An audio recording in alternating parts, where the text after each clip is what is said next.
Switzerland, a country known for the magnificent Swiss Alps and its breathtaking views. There are many viewpoints to choose from, but today we'll take you to the one that tops them all.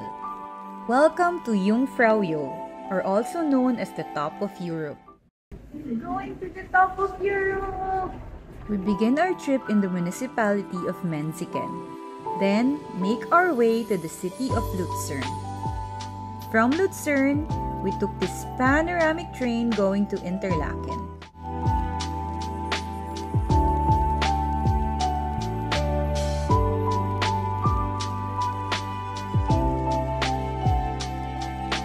Now, we'll break down all of our expenses for the entire journey. There are different ways to go to the top of Europe, and the most popular route starts from either Interlaken or Lauterbrunnen. For today's video, we'll show you how to get there via Interlaken and how much it costs. For the first part of our journey, we took a bus from Menziken going to Lucerne. Then from Lucerne, we took this panoramic train going to Interlaken. For the second part of our journey, we are taking a train from Interlaken to Grindelwald. Then go up the Eiger Glacier via the Eiger Express or the traditional cog railway. And finally, we'll take another train going up to Jungfraujoch. The first part of our journey costs 31 Swiss francs and 20 cents, while the second part costs 223 Swiss francs and 80 cents. Regardless if you ride the Eiger Express or the cog railway, that's a total of 255 Swiss francs. Mahal talaga yung transportation dito sa Switzerland Wanderers. But if you want to save up on transportation, you can purchase specific Swiss passes like the Jungfrau Pass or our favorite Swiss Half Fare card. And since we are staying in Switzerland for several days, we bought the Swiss Half Fare card for 120 Swiss francs. And that gives us 50% discount to local transportation valid for 30 days.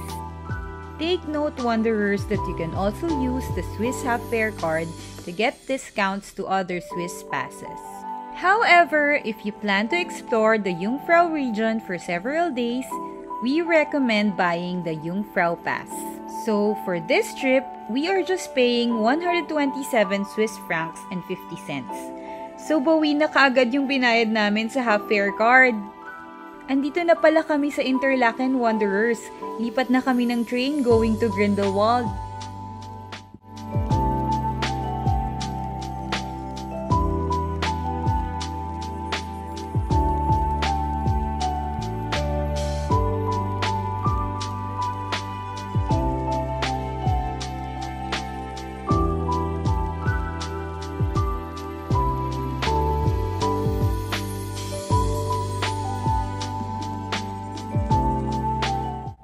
We are now in Grindelwald, Wanderers. So from here, you can take the Eiger Express to the Eiger Glacier or yung traditional na cog railway. Mas scenic daw yung views from the cog railway, pero mas matagal siya ng 45 minutes. For now, let's take the Eiger Express to save some time.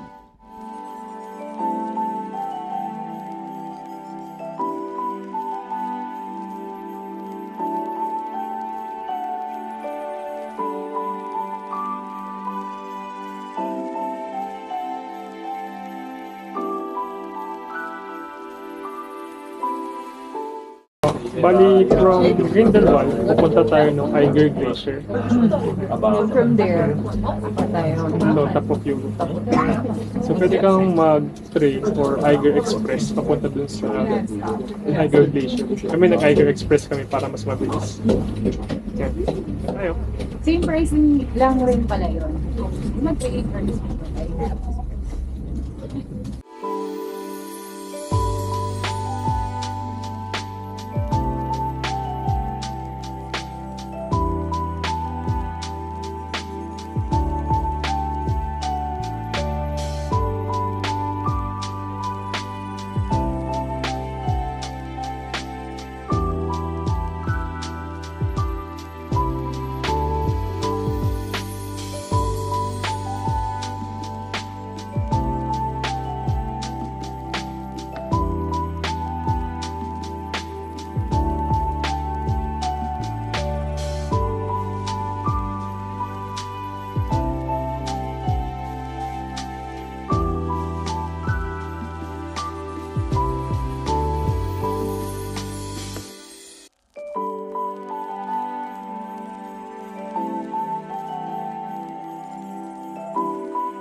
Ito na kami sa may Eiger Glacier. May isa pang ride papuntang Jungfraujoch. Tingnan niyo, wonders yung alps.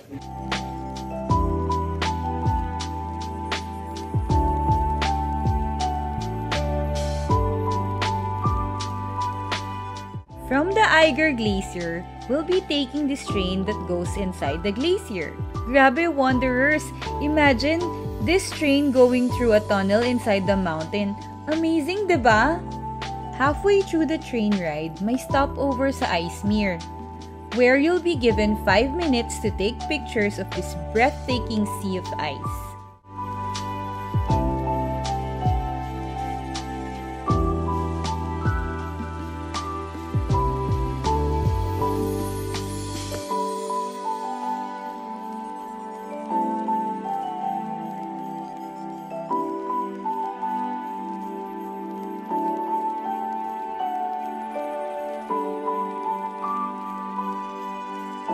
Back to the train!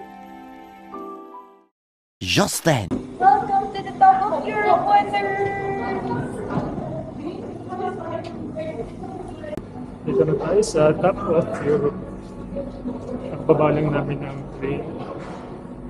a few moments later. Dito tayo ngayon sa Picantus Lounge. Upo muna kami kasi medyo nakakahirap.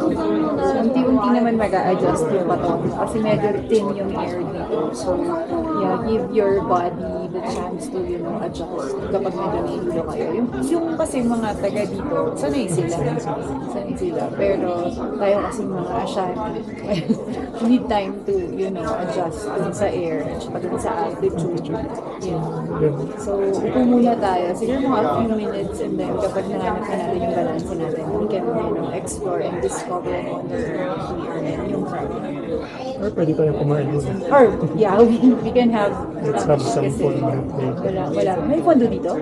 Meron daw. Sa Crystal Restaurant. So, tingnan natin. So, yeah. We're gonna have lunch or explore first. Depende kung ano yung magawa natin una. Pero ngayon, chill muna tayo kasi medyo gumagalaw pa tayo. Pero yung breathing, medyo nakaka-adjust na. Give yourself siguro a few minutes more, like 5 to 10 minutes siguro. Kasi normal yun wanderers kapag aakyat kayo ng bundok ng Alps. High altitude areas. 5 years ago, nasa Titlis kami. Ganito rin yun. I felt suffocated. Tapos yung lamig ko, tinanggalan ko ng isang layer kasi parang akong nasasakal. So yun, hintay ko lang mag-adjust yung katawan ko. Yung iba nga, humihiga sila talaga sa floor. Yeah, just to find their bearings. Yes. Pero yun, gawin niyo yung kung ano yung makakapabalik ng balance. Marami rin palang restaurant dito sa Jungfraujoch. Yan. May coffee bar sa baba. May restaurant Eiger. Merong self-service, yung restaurant Ales. And then meron ding restaurant Crystal. Siguro dyan tayo punta mo. Tara.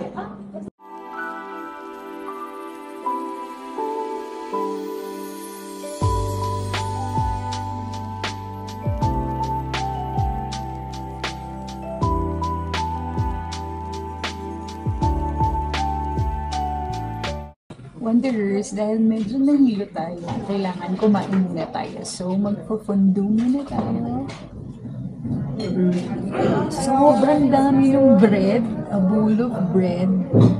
May potatoes, and onions, I think, and gherkins. And Nico ordered Sa akin, roasty. crust. So, we're gonna share this. And we're gonna enjoy lunch muna. So, kain muna tayo. Mamaya na lang ulit.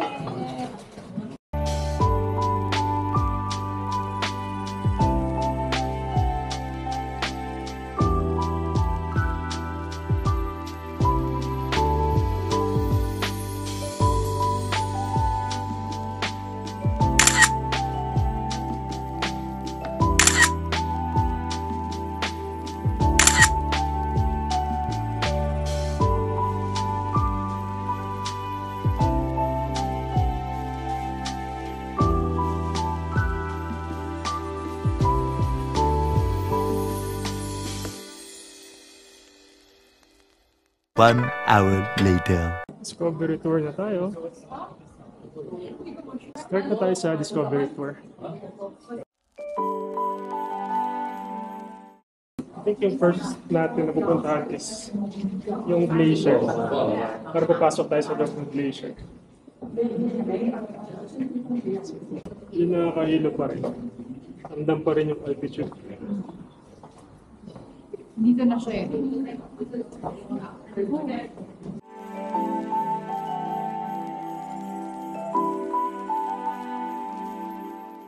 Yung first pala is 360-degree cinema. 5 minutes daw nakalagay.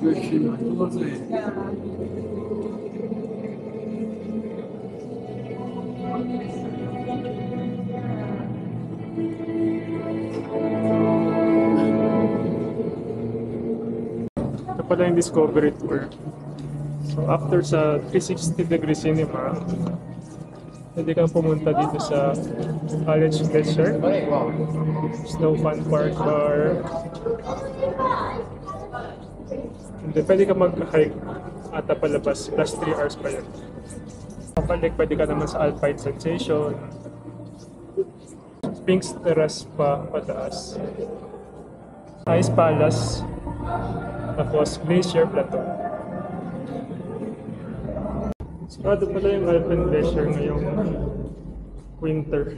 Siguro dahil sa heavy snow. So doon na lang tayo sa ibang attractions. So, under dito na lang tayo sa Alpine Sensation. Tignan natin kung ano.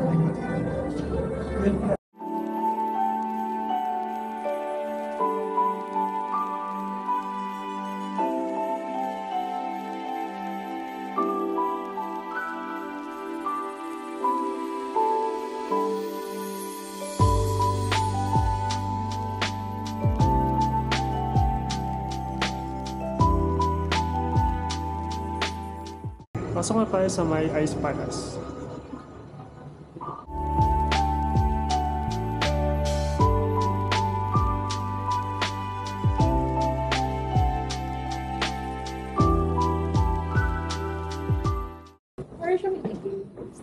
Parang igloo. Ice yung walls, yung ceilings. Baka madulas.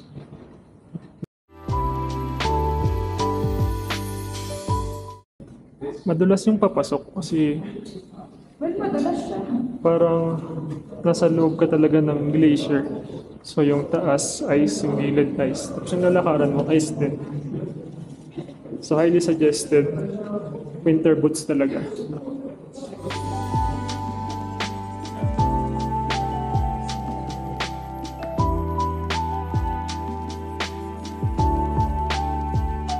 Ice Palace is like a frosty world with lots of ice sculptures.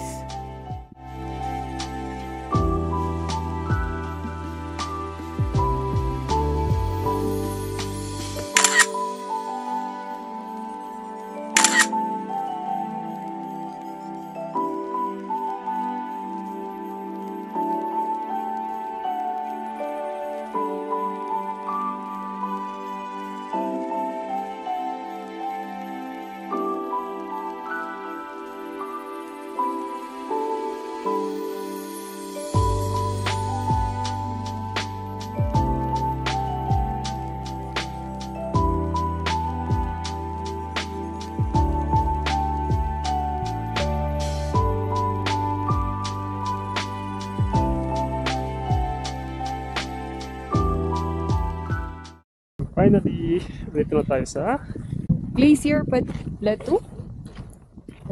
Dito na tayo sa tok-tok ng Europa. Mga ka-wanderers. Oh my God. Medyo madulas. Pero nakita niyo ba? Sa tok-tok kami.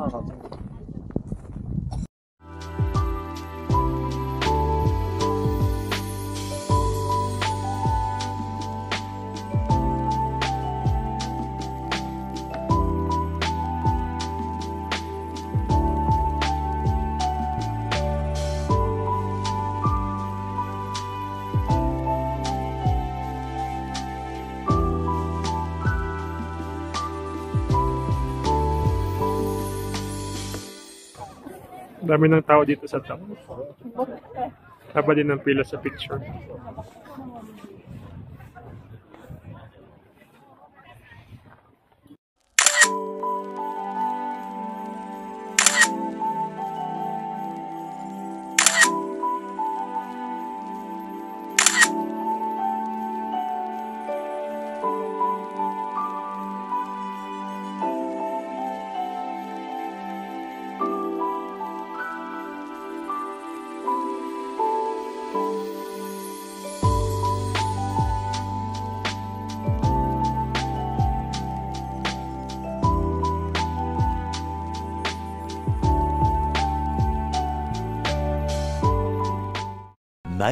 Much later.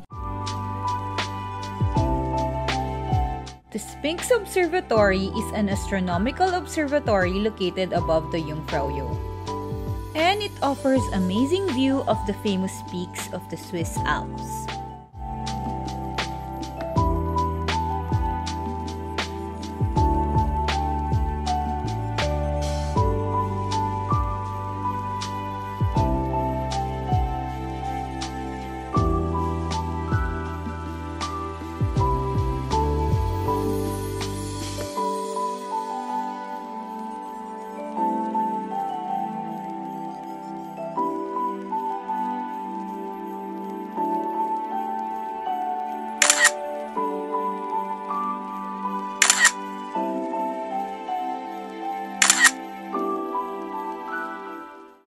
So here's a panoramic view of the Swiss Alps. Maraming peaks yung kita dito. Pero ito yung mga prominent. Yung Monk, yung Drugberg,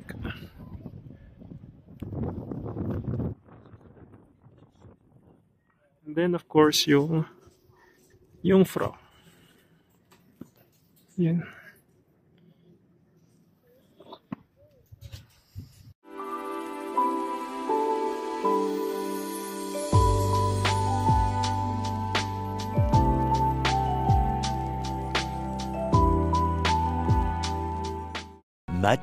Much later. And that's it for our adventure here at the top of Europe. We hope you enjoyed the scenic and breathtaking views of the Swiss Alps. Tara, baba na tayo, wanderers!